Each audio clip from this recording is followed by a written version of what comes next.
মানুষের জীবনে এমন কিছু প্রশ্ন আছে যার উত্তর জানার জন্য যুগ যুগ ঋষি মুনি সাধু সন্ত এবং সাধারণ মানুষও ব্যাকুল হয়ে উঠেছে।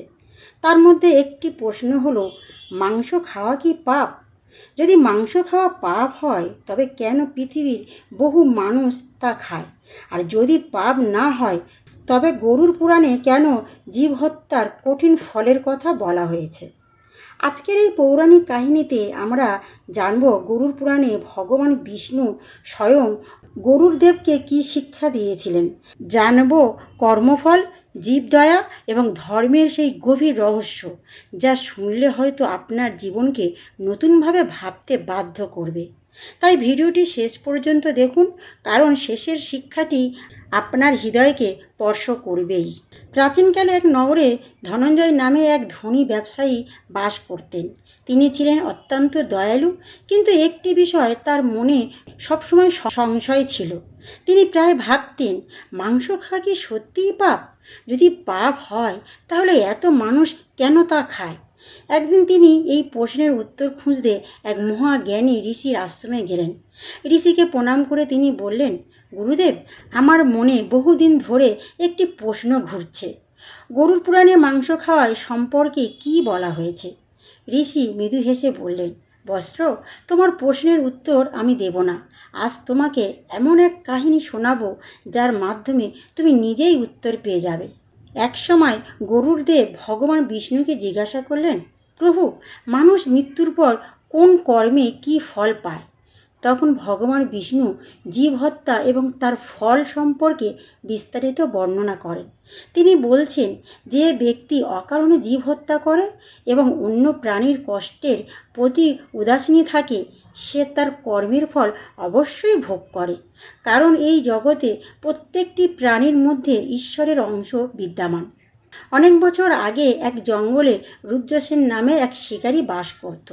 প্রতিদিন সে অসংখ্য পশু পাখি হত্যা করত। তার বিশ্বাস ছিল, প্রাণী তো মানুষের ভোগের জন্যই সৃষ্টি হয়েছে।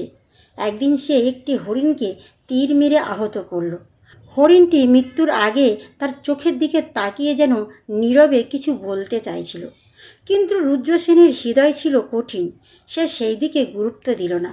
বছরের উপর বছর এইভাবে চলতে লাগলো। একদিন রুদ্রসেনের মৃত্যু হলো। মৃত্যুর পর যমদূতেরা তাকে যমলোকের দিকে নিয়ে গেল। সেখানে সে এক ভয়ঙ্কর দৃশ্য দেখল। যেসব প্রাণীকে সে জীবনে হত্যা করেছিল তারা যেন তার চারপাশে উপস্থিতি।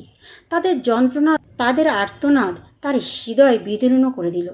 যমরাজ বললেন, হে রুদ্রসেন, তুমি যখন তাদের কষ্ট দিয়েছিলে তখন তাদের ব্যথা অনুভব করনি এবং তোমাকে সেই কর্মফল অনুভব করতে হবে। রুদ্রসেন কাঁদতে লাগলো। সে বুঝতে পারল, জীব হত্যা কখনোই তুচ্ছ বিষয় নয়। ভগবান বিষ্ণু আরও গরুকে বললেন, ধর্ম কেবল বাহিক্য আচরণ নয়, ধর্ম হলো করুণা। যদি কোনো মানুষ অহংকার, নিষ্ঠুরতা এবং ভোগবিলাসের জন্য প্রাণী হত্যা করে তবে তা পাপের কারণ হয়। কিন্তু শাস্ত্রে বিভিন্ন যুগ, দেশ ও পরিস্থিতি অনুসারে ভিন্ন ভিন্ন বিধানের কথা উল্লেখ করেছে।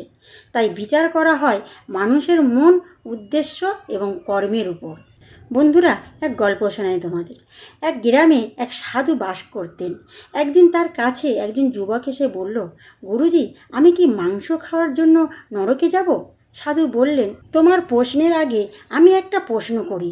যুবক বলল, করুন। সাধু জিজ্ঞাসা করলেন, তুমি কি কোনো প্রাণীর কষ্ট অনুভব করতে পারো? যুবক কিছুক্ষণ নীরব রইল। সাধু বললেন, যেদিন অন্যের কষ্ট নিজের কষ্টের মতো অনুভব করবে, সেই দিন তোমার হৃদয় নিজেই সঠিক পথ বেছে নেবে। গরুর পুরাণে কর্মফলের উপর বিশেষ গুরুত্ব দেওয়া হয়েছে।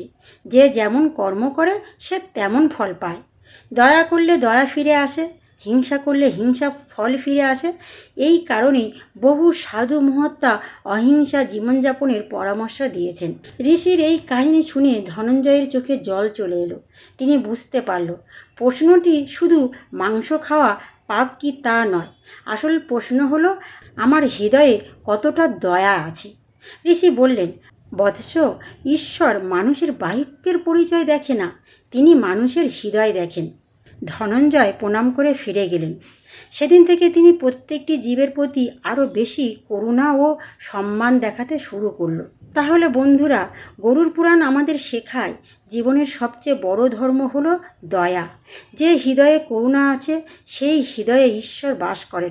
অন্যের কষ্ট বুঝতে শেখায় প্রকৃত ধর্মের প্রথম পদক্ষেপ। তাহলে বন্ধুরা, আজ এখানেই শেষ করছি। আর যদি গল্পটা ভালো লাগে কমেন্টে লিখবেন জয় শ্রী বিষ্ণু, জয় শ্রী বিষ্ণু।